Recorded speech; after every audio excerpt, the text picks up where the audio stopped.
There's a particular kind of exhaustion that's hard to explain. Not the exhaustion of doing too much.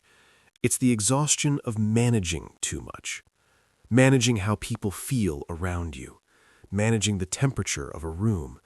Managing the invisible weight of what everyone needs before you've even thought about yourself. You walk away from a conversation having agreed to something you didn't want, and somewhere on the drive home, a quiet voice asks, "How did that happen again?" You weren't forced. Nobody twisted your arm, and yet there you are. Most people who observe this from outside assume they understand what's happening. They'll call it people-pleasing, like it's a personality quirk, a habit you could simply interrupt. Some well-meaning friend will say, "Just say no," as if the thought hadn't occurred to you, as if the word no doesn't feel, in certain moments, less like a sentence and more like a small act of violence. Against the relationship, against the other person, against something you can't quite name but feel very clearly in your chest. What's actually happening has very little to do with weakness, and almost everything to do with how your nervous system learned to survive. This is about people-pleasing, but not the version you've heard before, not the surface-level explanation that you care too much what others think. That explanation is technically true and completely useless. It doesn't tell you why. It doesn't account for the fact that for many people, this pattern runs so deep it doesn't even feel like a choice. It feels like instinct. Because for a long time, it was. Psychologists who study social behavior have identified something called the fawn response. Most people know about fight, flight, and freeze, the three classic responses the nervous system deploys when it senses danger. What gets far less attention is the fourth, fawning, appeasing, making the threat go away not by fighting or running from it, but by becoming so agreeable, so useful, so easy to be around that the threat has no reason to activate. Researcher Pete Walker, who spent decades working with complex trauma, described fawning as the nervous system's way of turning other people's emotional states into a safety variable. If the people around you are calm, you are safe. So you learn, at a level beneath conscious thought, to manage their emotional states as if your own safety depends on it, because once it did. This doesn't require dramatic backstory. It doesn't require a childhood that looks obviously difficult from the outside. Sometimes it's subtler.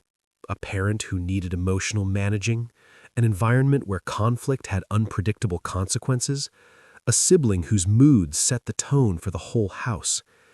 Repeated experiences where reading the room wasn't a social skill, it was a strategy. The child who learns that anticipating what others need before being asked reliably produces warmth and safety doesn't decide to become a people pleaser.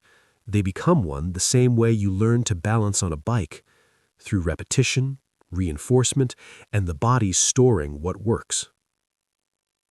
Neuroscience adds another layer. The brain's threat detection system, the amygdala, doesn't distinguish very cleanly between physical danger and social danger. Disapproval, conflict, someone's visible disappointment, these can register with a physiological intensity that feels disproportionate to the situation. But it makes complete sense given the system that learned to read them as threats. Research on social pain has shown that rejection activates some of the same neural pathways as physical pain, which means that for someone wired this way, saying no doesn't just feel uncomfortable, it can feel, at a body level, genuinely dangerous. Not metaphorically, neurologically. It's worth saying clearly, this is not worse than another way of moving through the world. It is not better either.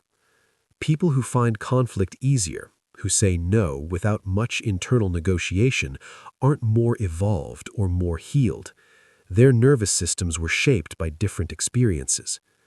The person who cannot stand conflict and the person who doesn't seem to feel it are both adaptive. Both learned what kept them safe in their particular environment. Neither one chose their wiring. Here is what rarely gets named, though. People who operate this way often carry a silent contradiction inside them. They are extraordinarily attuned to other people. There's a kind of perceptiveness, almost an emotional radar that develops when you've spent years reading rooms, noticing shifts, anticipating needs. It makes you someone others find deeply easy to be with, a remarkably thoughtful friend, partner, colleague. The sensitivity that makes certain situations feel overwhelming is the same sensitivity that allows genuine connection. That's not nothing. That's actually quite rare. The cost is real, too. When the system is always oriented outward, towards others, towards their needs, towards harmony, there is often a quiet erosion of the inward signal. You stop knowing easily what you actually want. Not because you don't have preferences, but because for a long time your preferences weren't the relevant variable. Other people's were. And a habit that runs that deep doesn't announce when it's running. It just does. If any of this has landed somewhere real in you, it's because it was always more than a behavior. It was a coherent, intelligent response to the particular world you were trying to navigate. The part of you that learned to say yes before being asked, that learned to smooth things over and hold things together, that part wasn't wrong. It was working. It was working very, very hard. The question isn't how to dismantle it. The question is far more interesting than that. If you want to keep exploring what's actually beneath the patterns that feel most like you and what quietly sits on the other side of them, stay close. There's more here worth understanding.